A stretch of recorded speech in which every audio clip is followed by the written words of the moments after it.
Hi book lovers, and welcome to Bookmas Day 12, and therefore also my last video for Bookmas. And for this big final episode of Bookmas, I wanted to rank the 24 best books I read in 2024. In my last video I talked about all my 5-star reads that I had this year, and I particularly said that I didn't rank them in that video because in that video I just wanted to share my love with them. And today I wanted to feel pain and rank all my favorite books, my babies of this year, and obviously also include the ones that didn't get a 5-star rating but still were really good. And honestly, overall 2024 was an amazing reading year for me. Maybe even one of the best, to be honest. I remember doing this video at the beginning of the year for 2023, and it was a lot harder to have 23 favorite or best books. So I take that as a huge win that I thought it was very hard to narrow it down to 24 best books. But I would say, since I have 24 books to talk about, let's start. So at the very bottom is You Again by Kate Goldbeck. And I feel like that is kind of a surprise because I think that a lot of people only think this book is kind of mediocre, and it has a lot to do with the characters because they are a little bit annoying, a little bit frustrating, but I definitely have a thing for frustrating, annoying main characters. This romance felt very modern and fresh in a way, and I think that's why I loved it so much. And I'm definitely someone who really enjoys flawed people if they are written well and explained why they are the way they are. This is inspired by the movie When Harry Met Sally, if I'm correct. I haven't seen that movie, so I can't really tell you much about that. This romance is between Ari and Josh, and they first meet because they're actually dating the same person, and then they have a couple more chance encounters, and then they don't really get along. And also, their lives are not going the way they hoped they would go, so at some point they find themselves at very low points in their lives, and they actually build a friendship, but they also have to confront their feelings towards each other. And I would definitely say give this one a try. I enjoyed this a lot more than I thought I would.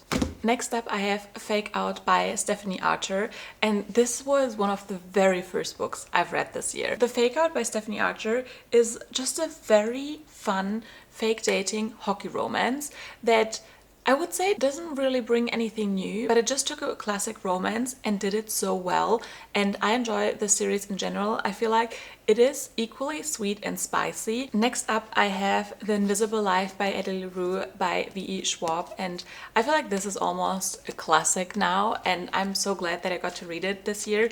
This was beautiful writing. I also annotated this book. I actually read this for my book club, and this was my pick, and I enjoyed the story so much. I think the concept was quite unique because Eddie LaRue makes a deal with kind of like the devil, and she was born in like the 17th, 1800s, where women don't really have a choice, and in making a deal with the devil she becomes free, but she also lives on forever with no one ever remembering her as soon as she turns away from that person, until in present day someone does remember her. And I loved this book so much. I feel like in the middle it got kind of slow, and I also didn't love the ending, but that is just because I am a romance girly through and through, and I sometimes have a harder time when I don't read a romance with the endings, if that makes sense. But that is really just me and my personal opinion. I mean, overall, obviously this is just my personal ranking, but I still love this book so much. Number 21 was kind of a surprise to me, but it shouldn't have been, and that is Normal People by Sally Rooney. I had this book years and years neglected on my shelf, and I honestly wasn't interested in reading it, even though I really enjoyed her other book that I read by her. But I made it my goal to read it this year and put it on my yearly TBR, and I'm so glad I kind of forced myself to read this book because I loved Normal People. I was hooked after 2 pages, and don't get me wrong, the writing is a bit more difficult maybe to get in, but for some reason it just worked with my brain. And I think why I enjoyed this so much is that this story is very streamlined towards just the 2 main characters, and anything that didn't really involve them or furthered their relationship or whatever happened with these 2 people was kind of left out, and I loved that. This book is very character driven and more of like an analyzation of these 2 characters, so if you want something like that, then this is definitely for you. But this is not like plot driven or anything. And it's also not a romance, like this is general fiction. I just want to make that clear. I actually think I never said that, but when I read this, I had to think about Cardigan by Taylor Swift so hard. Like that song just captures this book so well. Number 20 is going to be Love Redesigned by Lauren Asher. I feel like that these books were a very good time while I was reading them. I gave both of them between 4 and 5 stars. They were incredible reads, but also kind of forgettable. And I never have that with her other books. Like I think about her other 2 series a lot, and I know they are longer, but I don't care because I love Lauren Asher's writing. She's one of my favorite authors, so I ate this up. But afterwards I didn't really think about these books. We have Julian and Delia, who are childhood friends to lovers, and both their families are very, very close. And Julian is kind of like the real estate mogul in a small town, and Delia comes back and she's an interior designer, and she is also in a rough spot right now in life. So they both team up to flip a house together, and I think it's also being filmed for a show if I remember correctly. But overall, what I really like about Lauren Asher is that she really dives into her characters. She gives them a lot of depth, therefore also the romance has a lot of depth, and I enjoyed especially Delia so much, but also Julian was so patient with her. And yeah, I just like thinking about it now, like I really enjoyed this book. At number 19, I don't know if this will shock people, but I have Beach Read by Emily Henry, and I feel like this is a lot of people's favorite. This was the only other book that I haven't read by Emily Henry yet that wasn't like out yet. So I really wanted to also try Beach Read because I enjoyed her other books, don't get me wrong, but they've never been 5 stars. And even though this was so close to a 5-star, it just wasn't. And I think one thing that kind of was disappointing to me is that you know when you hear quotes from books and you're like, oh my god, I want to read that book because of that quote. And I was waiting for that particular quote to come up, only to then see that the guy who said that beautiful quote was kind of fed the line earlier on in the book by the girl. Like I get that it's a nice quote, but also he didn't come up with a line, and I thought like that was his initial thoughts when he said that. And yes, maybe this is stupid, but I feel like that kind of hindered my experience to a 5-star read. But I'm sure that I will reread this at some point, and I think this is also just right moment, right time, and then it would hit even harder because a lot of those topics, they did hit hard. Like I did cry with this book. It was just not the 5-star feeling I got for this. At number 18, I have The 7 Year Slip by Ashley Poston. And this is magical realism where she lives in an apartment that sometimes when she steps in, it's 7 years in the past, and there's another guy living there, so sometimes they have to co-live together, but the problem is that he's 7 years in the past. And I don't really want to say more about the plot because I feel like that the plot and the magical realism element really brought so much tension to the story, and I loved this. And I was just so hooked because of the plot line, and I wanted to see like what is going to happen, how is this going to be resolved. And I feel like in romance, you know, you don't often get that feeling where you don't know how it will end, but I got this with this one. It was also super close to a 5-star read. Next up I have Play Along by Liz Tomfordy, and this is part of the Windy City series, which is one of the best romance series out there.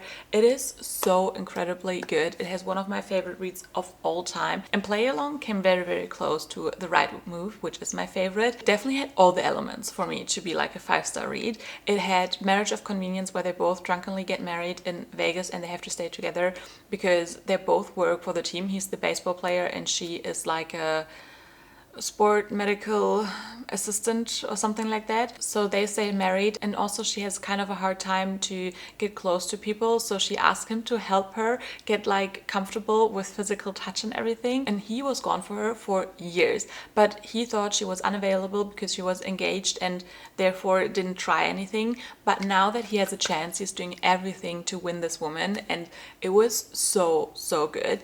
I think what I didn't love about this book is the whole element why she was in a shitty position with her job and why she didn't want anyone to help her or say something, because I feel like she suffered unnecessarily just because she was a bit proud not to talk about it, and I just didn't really like that whole plotline. I also always love the spice that Liz Tomfordy brings into her books. It is always more emotional and It's just such a good book series. At number 16, I have Just for the Summer by Abby Jimenez. This was also so close to a 5-star read. Abby Jimenez is just amazing at delivering such an emotional, deep romance that is also very, very funny. But I feel like that the plot kind of took over the romance, and that's why this isn't ranking higher. In this one, Emma and Justin meet on Reddit because they both have the same problem where they date people, and as soon as they break up, those people find their ones. So they think if they just date just for the summer,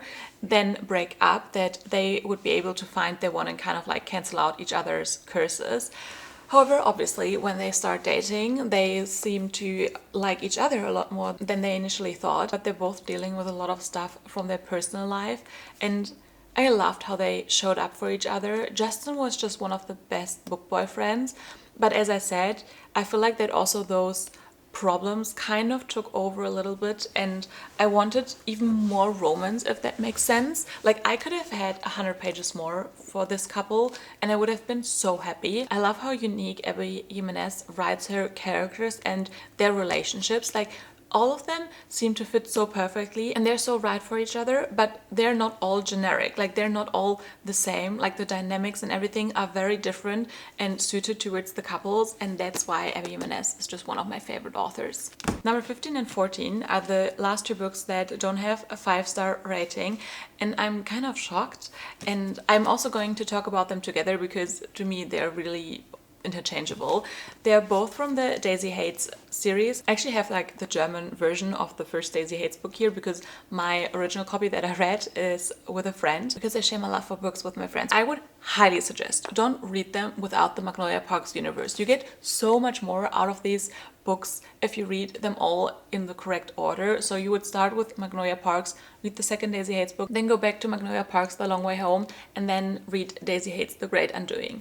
And I love Daisy Hates so much, and I also love Christian, I also love Julian. I think because I compared them to Magnolia Parks, and I love Magnolia Parks just a little bit more, that I don't give them 5 stars, but when I look at the other books, like, I feel like they deserve 5 stars, if that makes sense, because Jessa Hastings has such a beautiful, amazing writing. I haven't seen anything like it before, and this is my favorite book series, so I feel like they would deserve to get higher, but just because of my rating, they are what they are. And if I'm honest, the love triangle, I had so much. Like, there is for me no worse trope than love triangle, and I think it's played out even more in this book, so maybe that's also a reason why I didn't want to rank this higher. The Magnolia Parks universe is basically Gossip Girl but in London, and the Daisy Hates books have also a mafia element.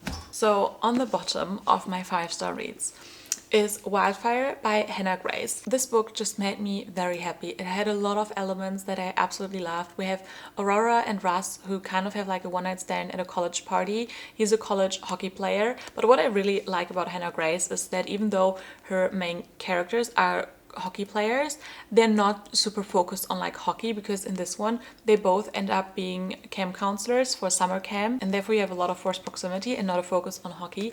And I think that I love this book a lot also because of Aurora. I loved her character so much, and as I said, like, there were so many things that I enjoyed about this book, and especially the epilogue just made my day. Number 12 is Bride by Ellie Hazelwood, and this one is a vampire werewolf paranormal romance. But Ellie Hazelwood knows how to write these. I enjoyed this so much, and I think maybe it also has to do with the fact that this is marriage of convenience between Misery, the vampire, and Lo, the werewolf. And marriage of convenience is one of my favorite tropes, and I love that Ellie Hazelwood gave me that trope in a paranormal romance, and it's definitely kind of reminiscing on, like, you know, the Twilight era, and I loved that because I was a Twilight girly. I was obsessed with it, and I enjoyed this so much. If you're kind of scared to go into this one, let me tell you, just be very open-minded and just enjoy the ride you get out of this book. Next up, I'm going to talk about my favorite books out of one of my favorite series that I binge read this year, and I can't stop talking about them, and that is the Natural series. And the 2 books I gave 5 stars are Bad Blood and The Naturals. Kind of talking about these two together here. I love the introduction of these characters. The writing was so fast-paced. Like the plot twists in both these books really got me. I'm a romance girly, so I kind of wished we would have gotten a little bit more romance, not gonna lie. But yeah, I really love this book series and highly suggest picking this one up. Especially if you feel kind of slumpy, these will take you right out of a book slump. At number 9, I have Defy Me by Tara Murphy, which is the 5th book in the Shatter Me series. I just love this book so much. The plot twists in this book really got me, and it was so fast-paced. The way the characters feel for each other and how much they love each other was just told in a very unique way, and I love that so much because, you know, it's a 6-book story, so you can't do the same thing over and over again, and I just really like how Tara Murphy gave this relationship so much more depth, but without them having like to fight or break up and then reconcile over and over again. I feel like that's often where it goes, but this one was so good. And overall, the Shatter Me series, really good. Next up, I have Powerless by Lauren Roberts, and this is also one of the very first books I read this year. I also tapped this book because I love the writing and some of the quotes in here. This definitely has kind of like a Hunger Games vibe, and you have like the elites that have special powers and the ordinaries, and they're seen to be the ones that make the elites sick, therefore they have to, you know, get rid of the ordinaries. And Peyton, our main character, is actually an ordinary,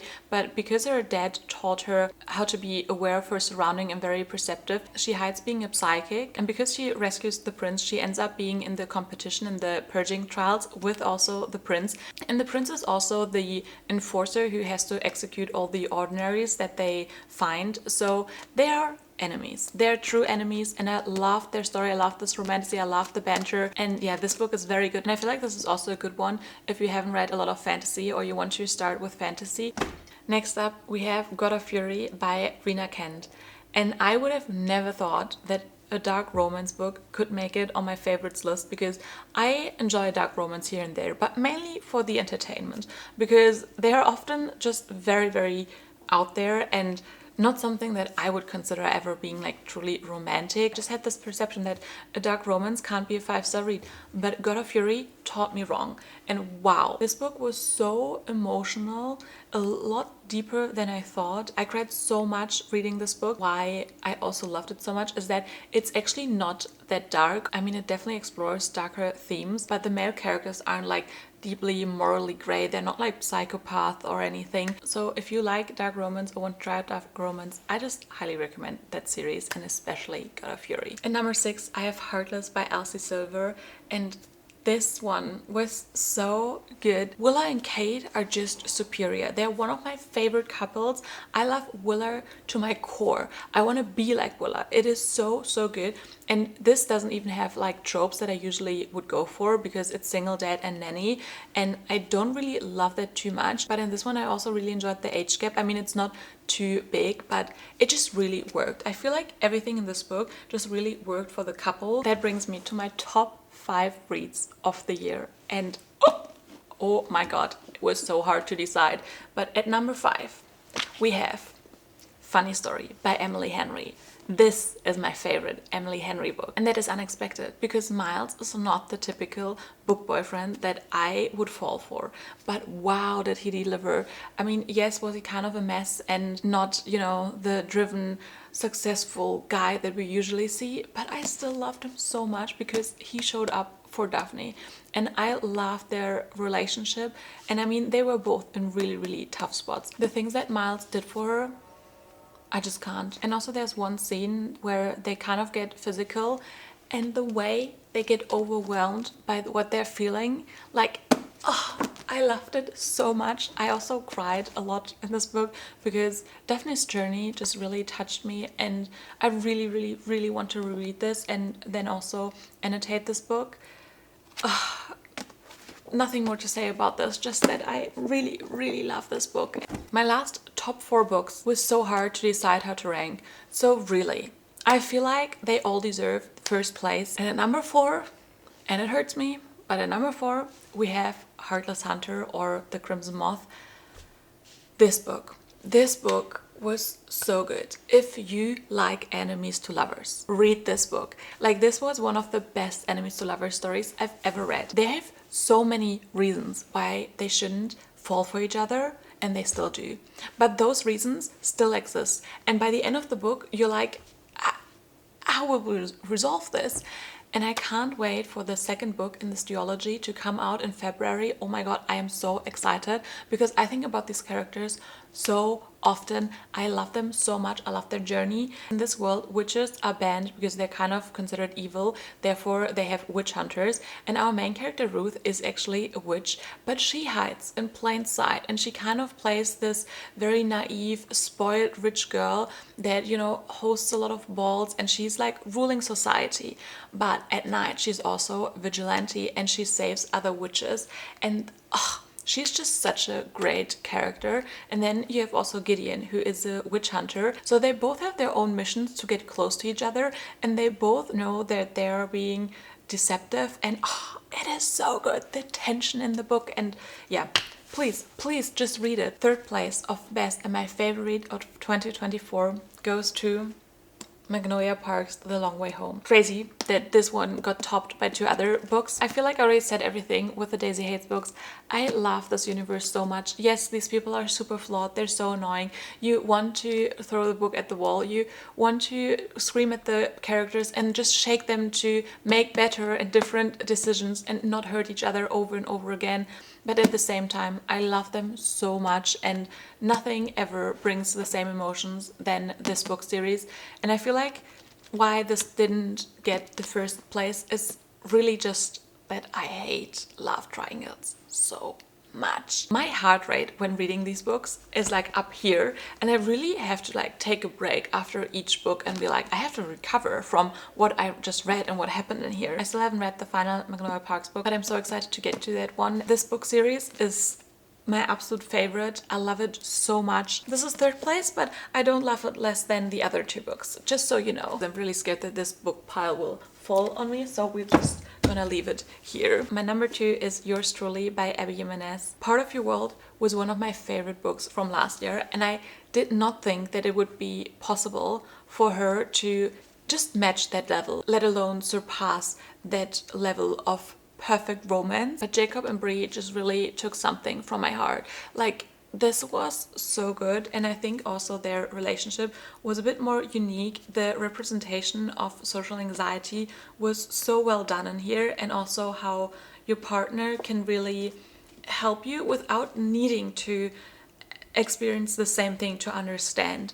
And I just love Bree and Jacob so much. I think what I loved most about this book is how you could see while they were falling in love, they also built a beautiful friendship. And I think that a friendship is one of the best baselines to have a good relationship. When they first meet, it's not really that they get on right away because of Jacob's social anxiety, and therefore he also writes her a letter to apologize, and then they start writing each other little notes. I just love this so much, like the quotes in here. This is also a book I need to reread and then annotate. And Abby Jimenez is just so good at giving you emotional depth, but also being really funny. And if you haven't picked up these books yet, why?